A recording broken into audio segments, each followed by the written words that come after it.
So, let's talk about Mustafa Kemal Atatürk. I mean, this guy is one of the giants of the 20th century, right? A military commander who literally built a new nation, modern Turkey, right out of the ashes of the Ottoman Empire. We always picture him as this man of action, a total revolutionary. But what's fascinating is that behind the public figure, there was this other side to him, a man who spent countless hours in intense private study. And that really gets you thinking, doesn't it? What kind of books does it take to build a nation? That's the big question we're tackling today. How did his reading, of all things, shape his vision for this brand new country? To really get it, we've got to go beyond the statues and the history books. We need to step into his personal library and see the actual pages he was turning. All right, let's get into it. The leader and his library, a look inside the mind of a revolutionary. You see, Ataturk's library wasn't just some dusty collection of books on a shelf. No way. It was more like his personal workshop, his laboratory of ideas. It shows us a guy who was just an absolutely voracious reader, curious about everything. And by looking at what he read, we get this incredible blueprint of how his mind worked. Just look at this catalog of ideas. The sheer range is, wow, it's just incredible. One minute he's reading about the glory and fall of the Romans, the next it's Europe and world United States. Then you've got woman and God, the history of religion, and even super technical stuff like an etymological dictionary of French and books on reforming the Turkish alphabet. He's studying ancient history, modern politics, sociology, religion, linguistics, all at the same time. It's like you're looking at a map of a brain getting ready to build something from the ground up. So here's the thing. Blueprint for a republic. Forging a new government from old ideas. I mean, how do you even start to build a new country? You can't just invent it out of thin air, right? Ataturk knew that. He dug into the mechanics of government, looking at what worked and what didn't for empires in the past and for nations in his own time. He was looking for a model for Turkey. And where did he start? With the classics, of course. Check this out. It's his personal copy of Montesquieu's work on the Roman Republic.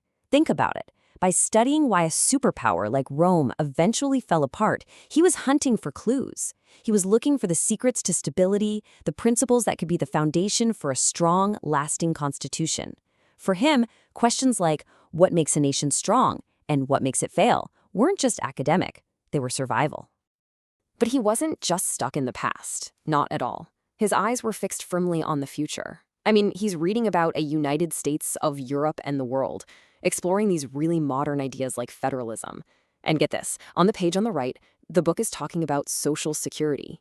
You know, the idea that the government should actually protect its citizens, women, children, families. This was a pretty radical concept back then, and he was soaking it all in, sourcing the most modern ideas for his new modern state. And this focus on the social side of things, it went really deep. In his copy of a book called Book of My Sons, he actually marked this quote, "Where the family is strong, the nation itself is strong." This tells you so much. He understood that a nation's power wasn't just about armies or politics. It was built from the ground up, on the strength of its families. Okay, so this focus on the social fabric, on the very foundations of the nation, well, that led him straight to his next huge challenge. See, if you're gonna build a secular, modern republic, you can't just write a few new laws and call it a day. You have to take on centuries of tradition, especially social and religious traditions. And his library shows us he didn't shy away from it. He went right at it. And you can see that radical shift in thinking right here. It's amazing. On the one hand, you have the traditional views of the time, dogmatic religion, Islam's role in the state, established social structures. And then you look at what he's reading, the secret history of religions, the separation of political and religious power, even the laws of free love. He wasn't just making small adjustments, he was reading books that questioned the entire system, right down to its core. And honestly, some of the books in his collection are just wild. The Laws of Free Love, that's a provocative title even now. And right next to it, you might find something like Prayam Sagar, which is a text on Hindu theology. It just goes to show this was a guy who was not afraid of any idea. He'd explore anything, no matter how unconventional, if he thought there was something to learn. Okay, and this is the heart of the matter right here.